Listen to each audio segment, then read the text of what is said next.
Hello, আমি মোস্তাফিজুর রহমান। তোমরা দেখছো Q of maths. Q of ম্যাথসে তোমাদের সকলকে স্বাগতম। আমরা 2019 সালের শিফট ওয়ানে যে কোশ্চেনগুলো এসেছি সেটা তিনটে পার্টে, পার্ট 1, পার্ট 2, পার্ট 3তে শেষ করেছি। ঠিক আছে, প্লে লিস্টে গিয়ে তোমরা ভিডিওগুলো দেখে নিতে পারো। আজকে যে টপিকটা শুরু করবো সেটা হচ্ছে পিএসসি ক্লার্কশিপ পরীক্ষা 2019-এর, এটা শিফট 2 এর কোশ্চেন। ঠিক আছে, এটাও আমরা তিনটে পার্টে করব। আজকে যেটা করবো সেটা হচ্ছে পার্ট 1। চলো শুরু করি। দেখো, এটা বুকলেট কোশ্চেনের।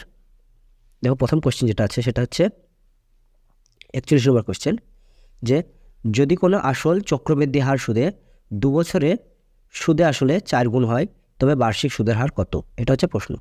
এখানে দেখো, টাইমটা হচ্ছে 2 ইয়ার, এটা মাথায় রাখবে। টাইমটা 2 ইয়ার, আর সুদে আসলে কগুণ হয়েছে? 4 গুণ। এই জায়গাটা খুবই ইম্পর্টেন্ট। 4 গুণ মানে কি? দেখো, প্রথমে তোমার 1 ছিল, অনুপাত যদি করি এটা পরে হয়ে গেছে 4 হয়ে গেছে। আর এই যে টাইম পিরিয়ড, এই পুরো টাইম পিরিয়ডটা লেগেছে কত? 2 ইয়ার, অর্থাৎ 2 বছর লেগেছে। এখন এটার একটা সুন্দর একটা ট্রিক আছে, সেটা হচ্ছে আমরা এই জিনিসটাকে আমরা 1 বছরে পরিণত করতে পারি। কীভাবে পরিণত করব? যেহেতু এখানে 2 আছে, সেজন্য নম্বরকে কী করে দেবো? রুট করে দেবো। ওকে, যদি 3 বছর হতো তাহলে আমরা কিউব রুট করতাম। ওকে, তো দেখো 1-এর রুট 1 হবে, আর 4-এর রুট কোথায় যাবে? 2। এইবার যেটা এটা পেলাম আমরা, এটা হলো 1 ইয়ারে। কত ইয়ারের ডাটা এটা? 1 ইয়ারের ডাটা, অর্থাৎ তোমার কি 1 থেকে 2 হয়ে গেছে। তাহলে প্রথমে তোমার ক টাকা ছিল? 1 টাকা ছিল, হয়ে গেছে ক টাকা? 2 টাকা। তাহলে বেড়েছে ক টাকা? 1 টাকা, অর্থাৎ 1 টাকা সুদ হয়েছে, অর্থাৎ 1 টাকাতে সুদ হয়েছে ইন্টু 100। ওকে, তাহলে কত হবে? এটা একে একে কেটে গেলে একই হবে। তাহলে 1-এর সঙ্গে 100 গুণ করলে কত হবে? 100ই আসবে, অর্থাৎ 100%। অর্থাৎ এটার অ্যান্সার হয়ে যাবে অপশন বি, এটা হয়ে যাবে বার্ষিক সুদের হার। এরপরে দেখো 42 নম্বর কোয়েশ্চেন কি বলছে। এ একটি কাজের 1/2 অংশ 5 দিনে এবং বি ওই কাজের 1/3 অংশ 4 দিনে করতে পারে। এ ও বি একত্রে সম্পূর্ণ কতদিনে কাজটি করবে? এটা হচ্ছে তোমাদের প্রশ্ন। দেখো, এখানে মাথা রাখবে যে একটি কাজের 1/2 অংশ যদি করে 5 দিনে, তবে টোটাল কাজটা যদি করতে চাই তাহলে এই যে নিচে 2 দেখতে পাচ্ছ, এটাকেই 5-এর সঙ্গে গুণ করে দাও। তাহলে 5 দুগুণে 10, অর্থাৎ আমরা যদি লিখি এ পুরো কাজটি কতদিন করতে সময় লাগবে? 10 দিন সময় লাগবে। একইভাবে এখানে দেখো, বি 1/3 অংশ করে 4 দিনে, তাহলে এখানে যেহেতু 3 আছে, তাহলে 3-এর সঙ্গে 4 গুণ করে দাও। 3-4 12, অর্থাৎ বিকে যদি আমি কাজটা করতে দিই, টোটাল কাজটা, তাহলে সে টোটাল 12 দিনে কাজ করবে। এখন আমাদের একটা এক্স্যাক্ট কাজ, অর্থাৎ কিছু একটা নির্দিষ্ট পরিমাণ কাজ আমাদেরকে কল্পনা করতে হবে। সেটার জন্য কী করবো? আমরা এই দুটো লসাগু নিয়ে নেব। 10 আর 12 লসাগু হচ্ছে 60। ওকে, আমরা মনে করব যে এ আর বিকে মিলিতভাবে 60টি চেয়ার তৈরি করতে হবে। যেখানে দেখো এ 10 দিনে 60টি চেয়ার তৈরি করতে পারে, তার মানে একদিনে কটা চেয়ার তৈরি করতে পারবে? 6×2=60, অর্থাৎ 6খানা চেয়ার কিন্তু এ একদিনে তৈরি করতে পারবে। বা খেলনা, যাই হোক, আমি খেলনা বলেছিলাম প্রথমে, খেলনাই ধরে নাও। আর বি 12 দিনে টোটাল 60টা চেয়ার তৈরি করতে পারে। চেয়ার বলছি, সরি, খেলনা। তাহলে বি একদিনে কতগুলো করতে পারবে? 5×12=60, অর্থাৎ 5টা খেলনা তৈরি করতে পারবে। এখন একে আর বিকে যদি আমরা একত্রে করাই, তাহলে টোটাল কতগুলো ছিল? 60টা খেলনা ছিল। আর এ আর বি একদিনে কত করে? 6, আর এখানে 5, 11। ওকে, অর্থাৎ এই 60কে 11 দিয়ে ভাগ করলে পরে এ আর বি এক মানে টোটাল কত সময় লাগবে সেটা কিন্তু বের হয়ে যাবে। এখানে দেখো কাটাকাটি করা সম্ভব হচ্ছে না। 5-11-55, তাহলে আমরা এখানে যদি লিখি 5-11-55, আর 55তে আর 5 দিলে তবে 60 হবে, অর্থাৎ 5×5=11, অর্থাৎ অপশন ডি, এটা হচ্ছে কিন্তু কোশ্চেনের কারেক্ট অ্যান্সার। ওকে, এরপর দেখো 43 নম্বর কোশ্চেন, যে বলেছে 1 ঘন্টার কত শতাংশ 1 মিনিট 48 সেকেন্ড। দেখো, এই ধরনের অঙ্ক করার জন্য যার পেশে র থাকবে, র, এটা মাথায় রাখবে। ঘন্টার, 1 ঘন্টার, অর্থাৎ সে হবে নিচে, আর পরবর্তী যে সংখ্যাটা দিতে হবে সেটা হবে উপরে ইন্টু 100। এটা করলে পরে শতকরা চলে আসবে। এখানে 1 ঘন্টার বলছে, সেই জন্য 1 ঘন্টাটাকে আমরা নিচে লিখবো। 1 ঘন্টা মানে কত সেকেন্ড? 1 ঘন্টা মানে হচ্ছে 3600 সেকেন্ড। ওকে, 3600 সেকেন্ড আমরা লিখে দিলাম ইন্টু 100% করার জন্য। ওকে, আর এইটা কত সেকেন্ড সেটা আমরা ক্যালকুলেশন করবো। দেখো, এখানে 1 মিনিট মানে হচ্ছে 60 সেকেন্ড, আর তার সঙ্গে কত সেকেন্ড আছে? আর 48 সেকেন্ড। তাহলে 60 আর 48 যোগ করলে কত হবে? 108। ওকে, অর্থাৎ অপরে কত হয়ে যাবে? 108। এখন দেখো, এই শূন্যের সঙ্গে এই শূন্য, এই শূন্যের সঙ্গে এই শূন্য, অর্থাৎ এই দুটো শূন্যের সঙ্গে দুটো শূন্য কাটিয়ে দিলাম।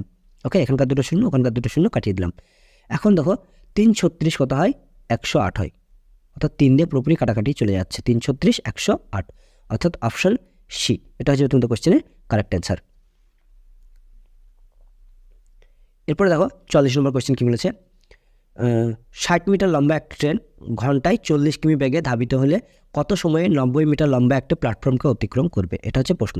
দেখো এটা মনে করো একটা প্ল্যাটফর্ম, আর এটা মনে করো একটা ট্রেন।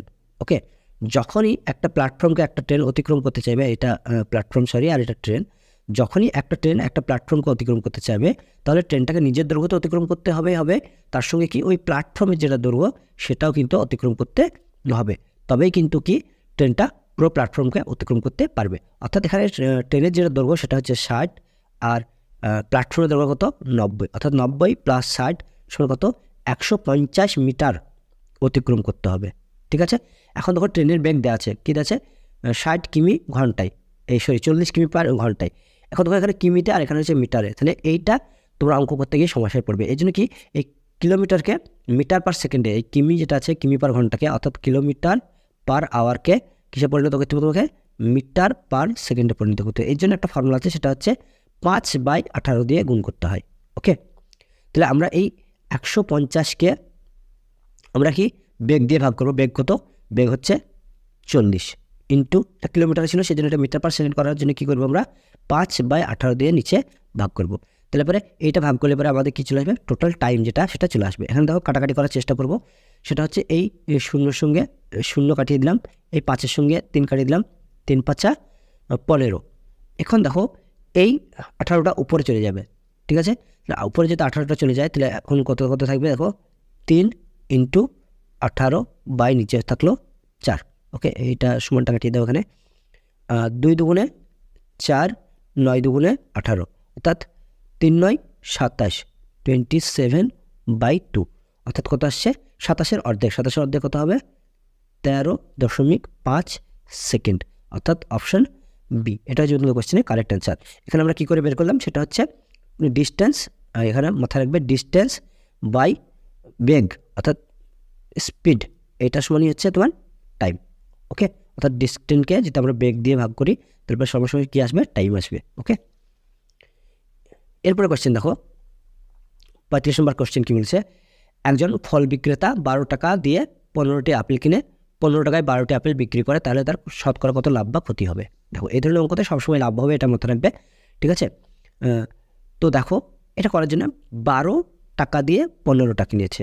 ওকে, আর এখানে 15 টাকায় 12টা বিক্রি করছে। এরকম ক্ষেত্রে এরকম যদি শর্ত থাকে যে প্রথমে কম পরে বেশি, আর দ্বিতীয়বারে প্রথমে বেশি দ্বিতীয়বারে কম, তাহলে এক্ষেত্রে সবসময় মনে রাখবে যে কী হবে লাভ হবে। অর্থাৎ অপশন আমরা আন্দাজে বলে দিতে পারি যে সি আর ডি কিন্তু হবে না অ্যান্সার, এটা বাদ, অর্থাৎ আমাদের এ আর বি এর মধ্যে অ্যান্সার কিন্তু হবে। ওকে, চলো আমরা শুরু করি। এটা কীভাবে সলিউশন করবে? এটা সলিউশন করার জন্য যেটা করতে হবে সেটার সাথে তোমাকে কী করতে হবে ক্রস গুণন করতে হবে, অর্থাৎ এইটার সঙ্গে এটা গুণন করতে হবে আর এইটার সঙ্গে এটা গুণন করতে হবে। এবার মাথায় রাখতে হবে গুণন করার ফলে কী সৃষ্টি হবে। গুণন করার ফলে যেটা সৃষ্টি হবে সেটা হচ্ছে এই 12 সঙ্গে 12 যখন গুণ করবো, এটা হয়ে যাবে তোমাদের ক্রয় মূল্য। 12 কত 144, এইটা হয়ে গেলো তোমাদের ক্রয় মূল্য। আর এই 15 যখন গুণ করবে কত আসবে 225, এইটা আসবে বিক্রয় মূল্য। এটা হচ্ছে সিপি, ওকে, কস্ট প্রাইস, আর এটা হচ্ছে এসপি, সেলিং প্রাইস। ওকে, তাহলে এখন দেখো এটা যদি আমরা বিয়োগ করি তাহলে লাভ পেয়ে যাবো। এটা থেকে এটা যদি বিয়োগ করি কত আসবে দেখো 4, আর এখানে 5 আছে, তার মানে 1, 4 আছে কয় 12, 8 12, তাহলে মতো কত হলো 81 টাকা লাভ হলো।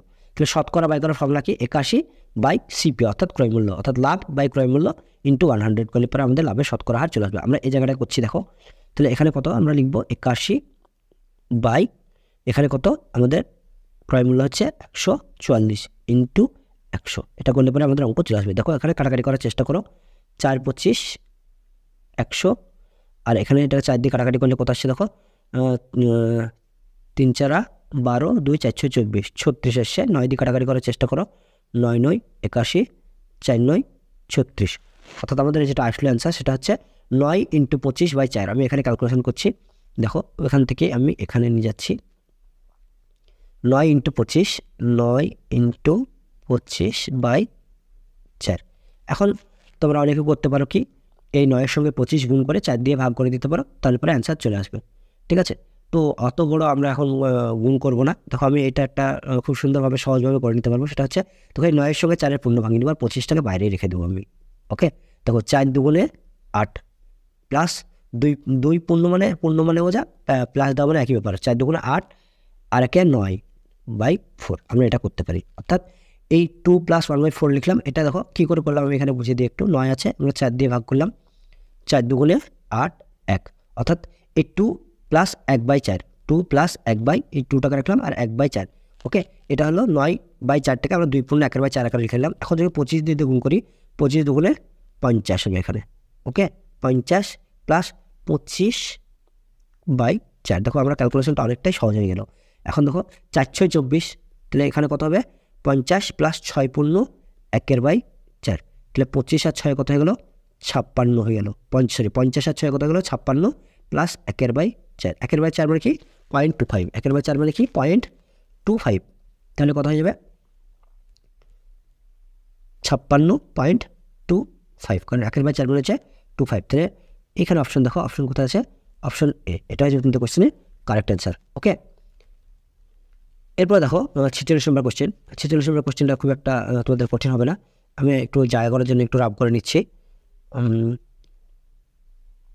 কোশ্চেনটা অনেকটাই সহজ আছে, এখানে খুব ইজি, মানে ক্যালকুলেশন করলে পরে তোমাদের অ্যান্সার চলে আসবে। তখন আমি দেখিয়ে দিচ্ছি কীভাবে করবে।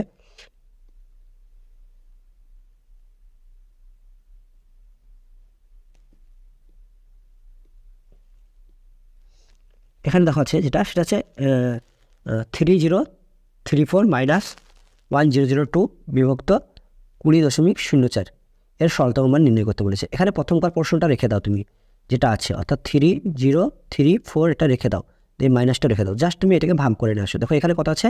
1002 আছে, আর নিচে কত আছে? 20.04। তাহলে 20, আমি দশমিকটা উঠিয়ে দিয়ে লিখছি একবারে, 0.4 লিখলাম। আর এখানে দেখো দুটোর আগে দশমিক আছে, সেই জন্য উপরে কী পাবো? আর 100 আমরা এক্সট্রা লিখতে পারবো। ওকে, এখন দেখো 1002 দুগুণে হচ্ছে 2004, অর্থাৎ 2 দিয়ে কাটাকাটি হয়ে গেল। ওকে, আর এই 2 এর সঙ্গে 100 কাটাকাটি করলে কত হবে? 50। 50 দুগুণে 100। তাহলে এইটার পুরো যেটা ভ্যালু দাঁড়ালো, এখানে কাটাকাটি করে 50, আর এটাই হবে টোটাল। এটার ভ্যালু হয়ে গেল কত? 50। ওকে, অর্থাৎ 3034 থেকে আমাদের কত বাদ দিতে হবে? 50 বাদ দিলে পরে যেটা হবে অ্যান্সার, সেটা অ্যান্সার চলে আসবে। দেখো 0 আর এখানে 4 আছে, তাহলে প্রথমে কত হলো? 4 আর 5 আছে, 5 13, 8 13, অর্থাৎ 84 কোথায় আছে? দেখো 84 শেষে দেখো এইটাতে আছে, অপশন বিতে আছে 29 83, অর্থাৎ এটা হয়ে যাবে তোমাদের কোশ্চেনের অ্যান্সার। আমি দেখো পুরোটা বিয়োগ করলে, পুরোটা বিয়োগ করলে এটাই আসবে। ওকে, এরপর দেখো বলেছে 20% এবং 25% ক্রমিক ছাড় এর সমতুল্য কত শতাংশ ছাড়। দেখো এখানে একটা ফর্মুলা আছে, সেটা মাথায় রাখবো তোমরা। সেটা হচ্ছে ক্রমিক ছাড়ের ফর্মুলাটা হচ্ছে a + b - a × b/100। ওকে, এখানে মধ্যে কত কথা আছে দেখো, 20 আছে, তাহলে 20 + 25 - 20 × 25 বাই নিচে 100, 4 × 25 100, 4 × 5 20। ওকে, তাহলে কত আসলো? 5। আর 20 আর 25 যোগ করলে কত হচ্ছে? 45। 45 - 5 হচ্ছে 40, অর্থাৎ 40%। এটা হচ্ছে কিন্তু কোশ্চেনের কারেক্ট অ্যান্সার, অপশন বি। ওকে,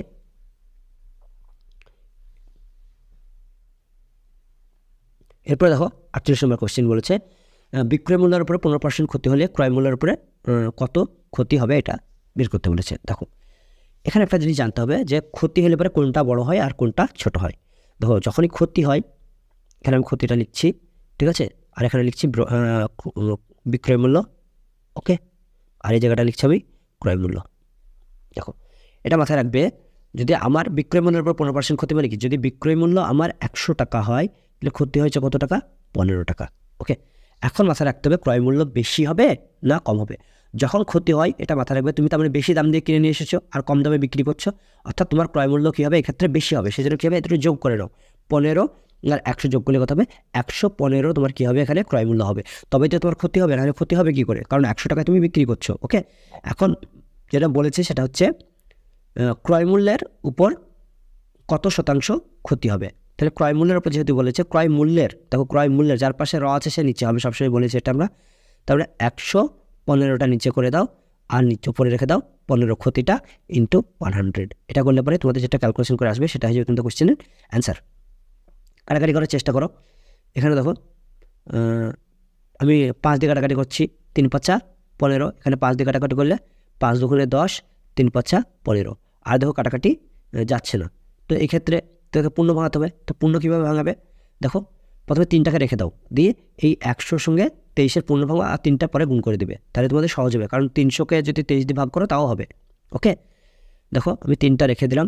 এখন 100-র সঙ্গে যদি 23-এর পূর্ণ ভাঙাতে চাও, দেখো 100-র সঙ্গে যদি 23-এর পূর্ণ ভাঙাতে চাও, দেখো 4 23 কত হয়, 4 কুড়ি 80 হয়, আর 3 4 12 92 হয়, 92, অর্থাৎ 8 থাকে। অর্থাৎ এটা কত হচ্ছে 23 প্লাস কত হচ্ছে, সরি 23 বলছি, মানে এখানে হচ্ছে তোমার 4 পূর্ণ প্লাস 8/23।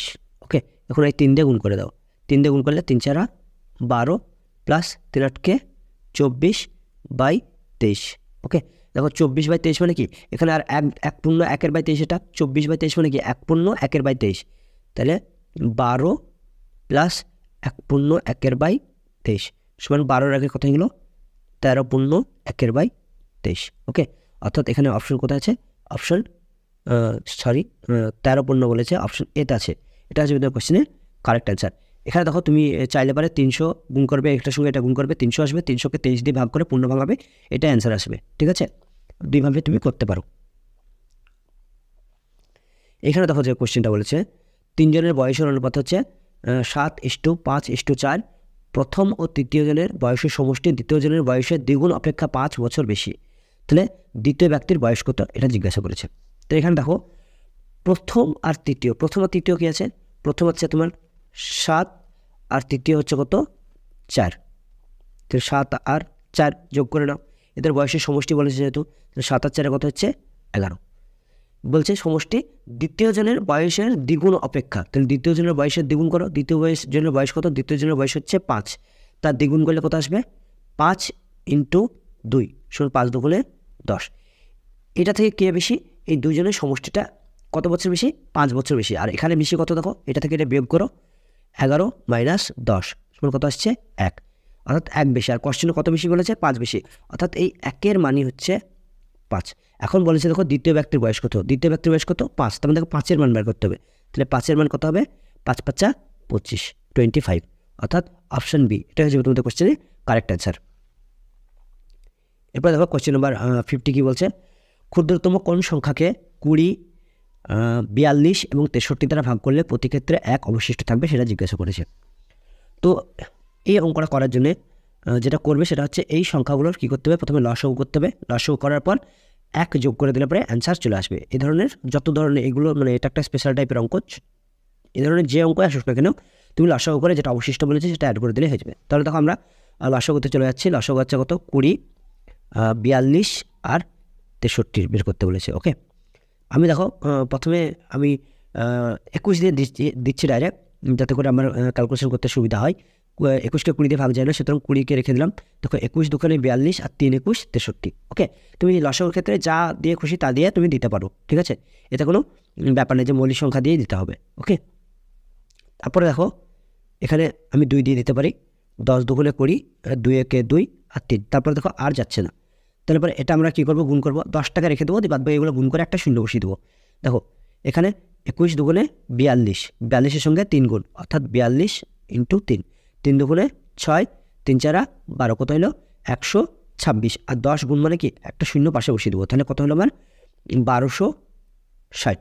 এটা হলো আমার লসাগু, কিন্তু আমার কী বলেছে প্রতি ক্ষেত্রে 1 অবশিষ্ট থাকবে, তারপরে কি আর 1 তোমাকে অ্যাড করে নিতে হলো, তাহলে 1 যদি অ্যাড করে নাও তাহলে কত হবে 1 6 2 1, অর্থাৎ কত হবে 1261, অর্থাৎ অপশন কোথায় আছে দেখো অপশন বি, এটা হচ্ছে তোমাদের কোশ্চেনের correct answer. Thanks for watching, ভিডিওটি ভালো লাগলে অবশ্যই তোমরা লাইক, শেয়ার আর সাবস্ক্রাইব করে দিও, আর পাশে থাকা বেল আইকনটি প্রেস করে অল অপশন সিলেক্ট করে নিও। আর তোমরা এখনও যারা ভিডিওটি দেখোনি, আগের যে 2019 সালের কোশ্চেনগুলো আমরা করেছি শিফট 1-এর, সেগুলো অবশ্যই তোমরা প্লেলিস্ট থেকে দেখে নাও।